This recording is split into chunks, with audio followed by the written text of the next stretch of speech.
Hello guys, and welcome to my YouTube channel. My name is ANZA-T. To those of you who are new, you are most definitely welcome to my YouTube channel and to my kitchen. Today we are going to be making bread rolls, dinner rolls, also known as burger rolls. These are very soft and very, yeah, you get it. Anyway, without wasting any of your time, I will show you the ingredients that you're going to need, and I will also show you everything step by step so that we make sure you have everything on lockdown once you decide to try it. And please subscribe. It really helps us. We are almost at 5,000 subscribers, and I'm honestly so excited for the channel growth. Without wasting any of your time, let's get into it. For the dough, you are going to need 4 cups of cake wheat flour, then 1 cup of warm milk, followed by 10 grams of instant yeast, and half a cup of warm water, and then you're going to need 2 large eggs, and then you're going to need a little bit of extra flour while you are kneading, and then you're going to need 100 grams of melted margarine, and last and not least, you're going to need your salt and sugar. For salt is 1 teaspoon, and then for sugar is a quarter of a cup. So some extras that you're going to need is a little bit of oil, an egg, and a splash of milk, and I will show you how we are going to use this later. Let's get started. So we are starting off by just adding our water to the warm milk. The water is also warm, and then sugar, which is going to act as food for your yeast, and then directly into that we are going to add our sachet of dry yeast, and then we are going to mix this up. It's very important that your ingredients must be warm so that your yeast can wake up and be active. Okay, and to follow this up, we are going to add our margarine. I melted my margarine in the oven as well so that it can be warm. Remember, warm, not hot, because if it's hot, it's going to kill your yeast as well. So you just need them to be a very nice warm temperature, and then we are going to stir things up a little bit. And because it is generally cold in some parts of the world, I am going to be putting this mixture in a sink full of warm water just to create a nice warm environment for our yeast to start waking up and being active. Okay,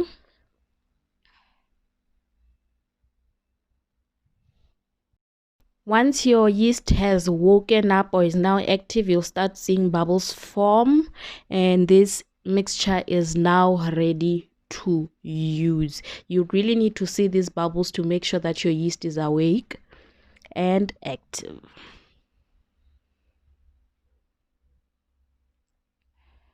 So at this point now we are adding our eggs into our yeast mixture, and then we are going to give everything a very good yeast, and then we'll be ready to work on our dry ingredients.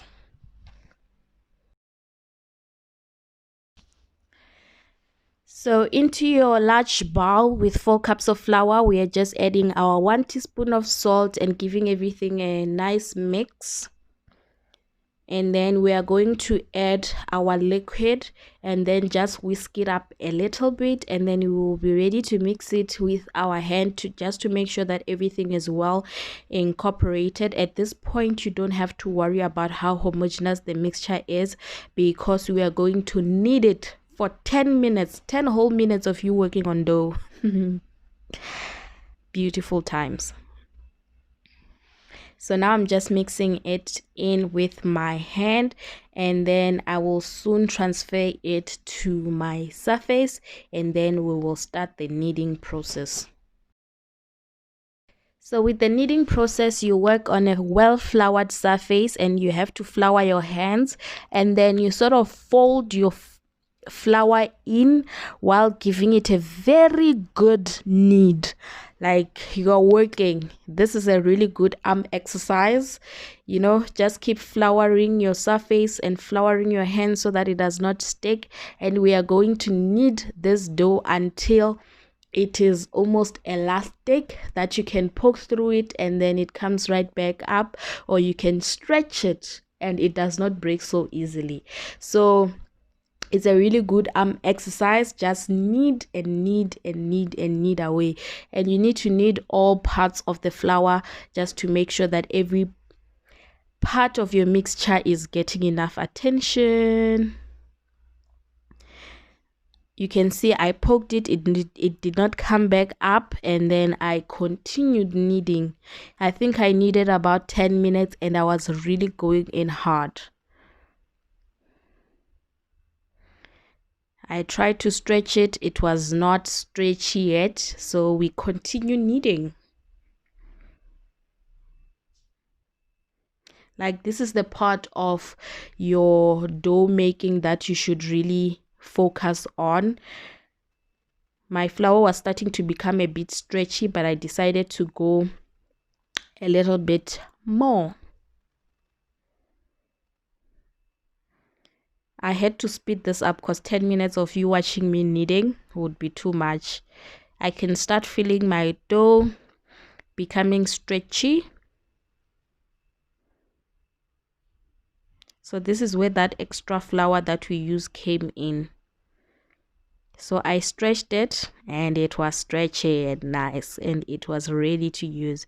So now, after everything, I'm just forming into a ball, and you're going to see what I do with it next.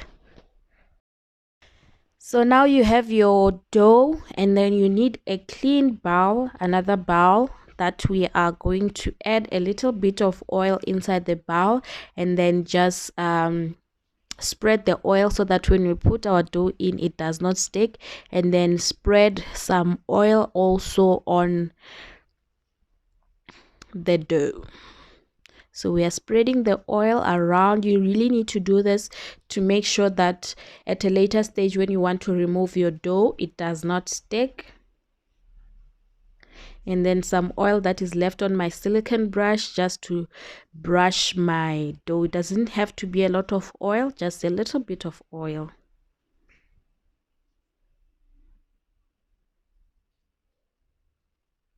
And then I'm gonna place the dough into the clean bowl, and then I'm just covering it with a microwave cover.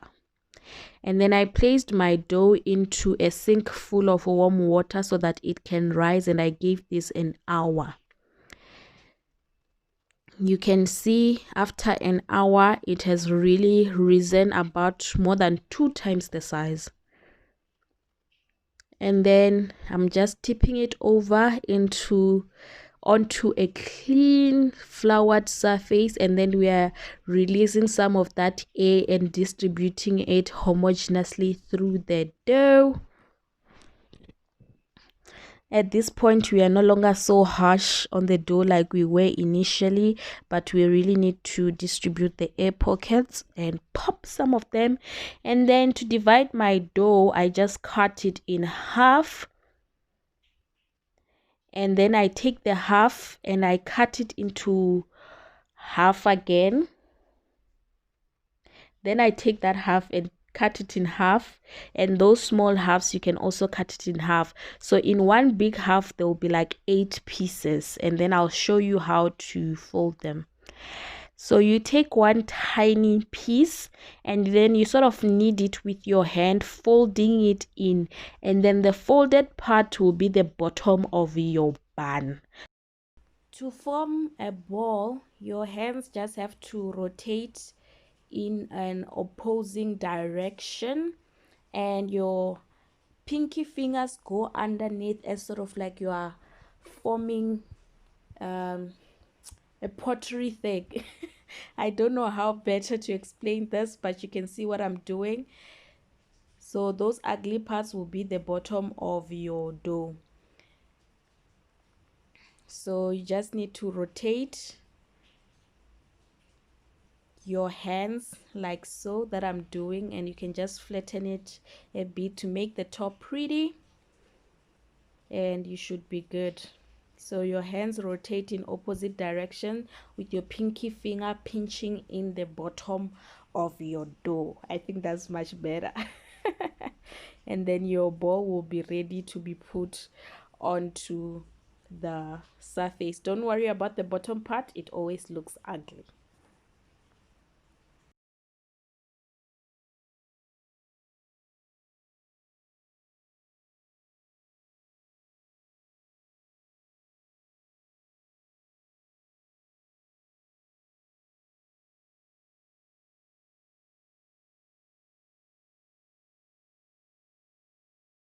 So once you have finished forming your ball, you just put it onto a tray that is well sprayed, and then we are going to cover this tray. You can cover it with a faduk.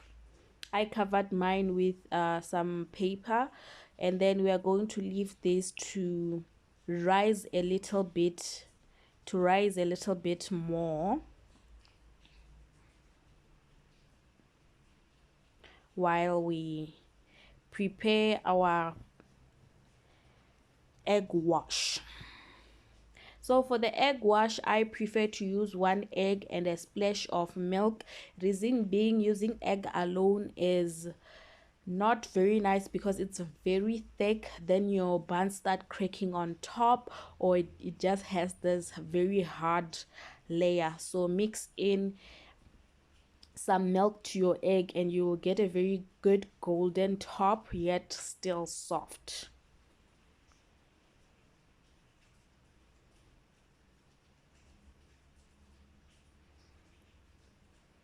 And then you can see after like 30 minutes or so they have risen, and then I'm just brushing them lightly.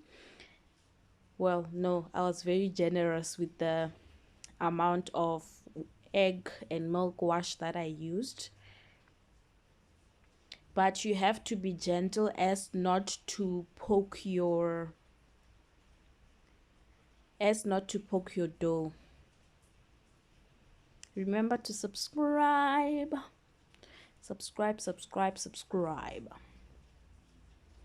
And then we are going to put them in a preheated oven at 180 degrees. Make sure you bake them at 180 for 25 minutes.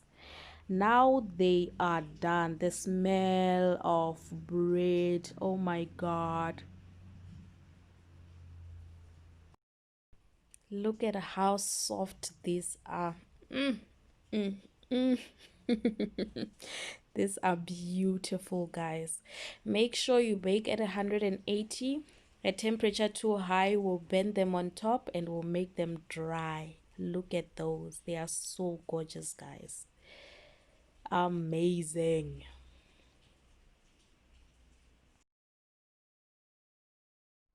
Thank you very much for watching. I really appreciate the fact that you stayed through till the end, and please remember to subscribe. And if you do try this recipe and get perfect buns, please tag me on my Instagram at cooking with ANZA.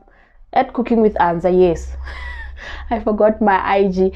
Anyway, thank you and I love you very much. Remain positive, stay winning. There's a lot that is happening in this world, but anyway, let's just be kind to one another and we should be good at some point. If you want to watch any other of my videos, I have some of them linked here. Please do click on them.